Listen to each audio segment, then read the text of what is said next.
Assalamualaikum warahmatullahi wabarakatuh. Bagaimana kabar anandaku semuanya? Semoga malam keadaan sehat selalu ya. Amin ya robbal alamin. Hari ini kita masih belajar tema 2, selalu berhemat energi, subtema 3, energi alternatif. Disiapkan ya alat tulis dan bukunya, serta catat hal-hal yang penting dalam video ini. Adapun kompetensi dasar muatan IPA sebagai berikut.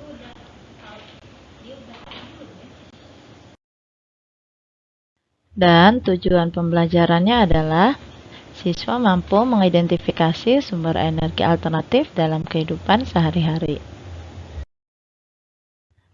Sebelum belajar, kita berdoa terlebih dahulu ya. Doaan. A'udzu billahi minasyaitonir rajim. Bismillahirrahmanirrahim. Raditu billahi robba wa bil islami dina wa bi muhammadin nabiyya wa rasula rabbi jidni ilman warzuqni fahman amin ya rabbal alamin. Bumi memiliki sumber daya alam yang melimpah, akan tetapi beberapa di antaranya tersedia dalam jumlah yang terbatas dan tidak dapat diperbarui. Contohnya seperti minyak bumi dan gas alam. Oleh karena itu, diperlukan sumber energi alternatif. Apa sih energi alternatif itu? Energi alternatif adalah energi yang berasal dari alam. Energi alternatif juga ramah lingkungan. Sumber energi alternatif yang ada di alam jumlahnya tak terbatas atau memiliki jangka waktu habis yang lama. Apa saja sumber energi alternatif yang dapat digunakan manusia? Ada yang tahu?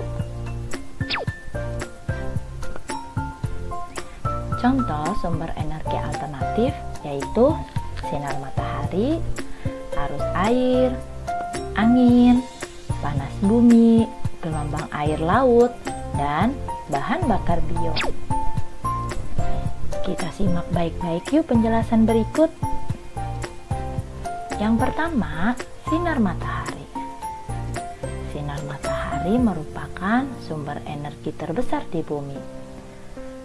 Matahari memiliki manfaat diantaranya membuat garam, proses fotosintesis, menjemur ikan, dan masih banyak lagi. Energi alternatif matahari dimanfaatkan sebagai pengganti energi minyak bumi dan gas alam.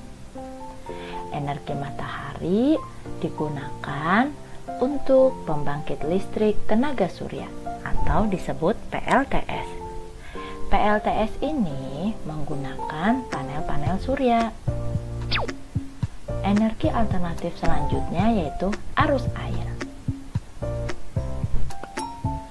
Arus air sungai dimanfaatkan untuk pembangkit listrik tenaga air atau PLTA dengan bantuan kincir air.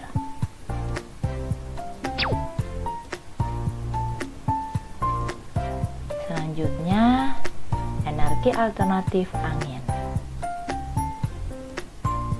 Angin dapat memutar baling-baling pada kincir pembangkit listrik tenaga angin atau bayu atau disebut PLTB. Angin ini menggerakkan turbin angin atau kincir angin. Selanjutnya, energi alternatif panas bumi. Energi panas bumi atau disebut energi geotermal merupakan energi yang berasal dari panas yang disimpan di bawah permukaan bumi. Energi panas bumi ini dimanfaatkan untuk pembangkit listrik tenaga panas bumi.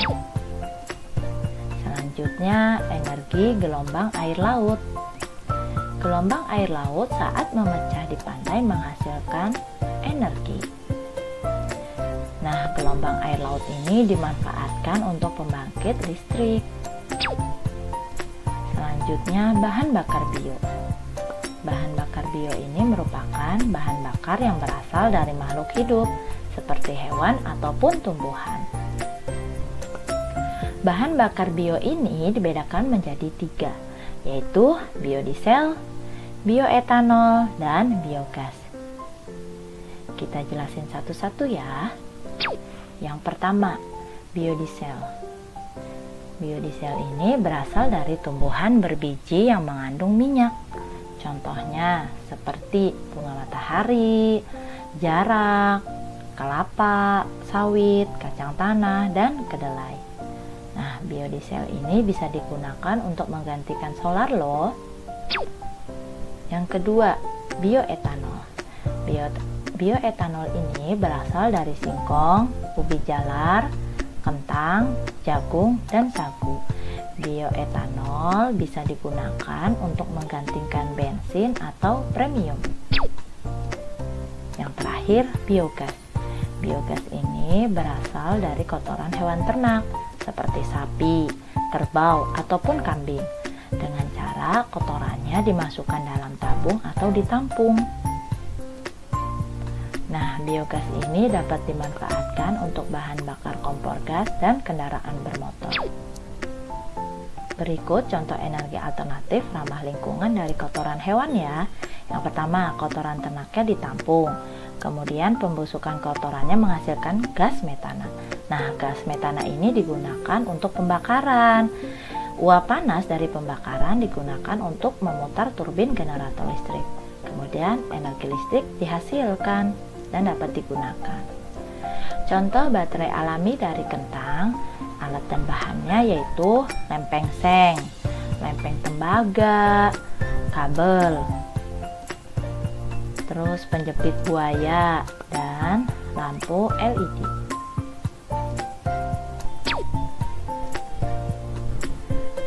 Energi alternatif juga memiliki kelebihan dan kekurangan. Apa saja sih kelebihan dan kekurangannya? Yuk kita simak baik-baik.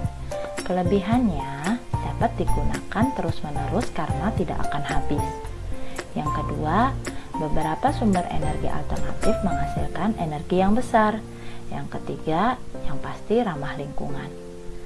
Kekurangannya, dibutuhkan biaya besar untuk membangun sarana pemanfaatan energi alternatif, misalnya pembuatan PLTA. Terus, jumlah energi alternatif itu dipengaruhi oleh musim, misalnya jumlah air yang meningkat saat musim hujan, tetapi berkurang saat musim kemarau. Kita sudah mempelajari tentang macam-macam sumber energi beserta perubahan bentuk energi dalam kehidupan sehari-hari. Nah, dalam Al-Quran juga sudah dijelaskan dalam surat Al-Maidah ayat 77 yang artinya, katakanlah, hai ahli kitab, janganlah kamu berlebih-lebihan melampaui batas dengan cara tidak benar dalam agamamu, dan janganlah kamu mengikuti hawa nafsu orang-orang yang telah sesat dahulunya sebelum kedatangan Muhammad SAW, dan mereka telah menyesatkan kebanyakan manusia, dan mereka tersesat dari jalan yang lurus.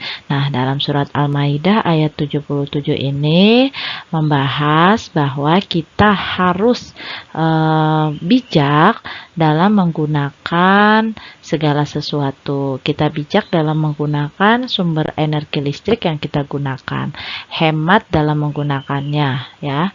Itu adalah salah satu contoh perbuatan yang terpuji. Alhamdulillah, pembelajaran hari ini telah selesai. Marilah kita sama-sama membaca hamdalah. Jangan lupa tetap patuhi protokol kesehatan, memakai masker jika keluar rumah, mencuci tangan setelah melakukan aktivitas, menjaga jarak, dan jangan lupa meminta perlindungan kepada Allah Subhanahu wa Ta'ala untuk selalu diberikan kesehatan dan dilindungi dari virus-virus jahat. Oke. Terima kasih sudah menyaksikan pembelajaran hari ini. Wassalamualaikum warahmatullahi wabarakatuh.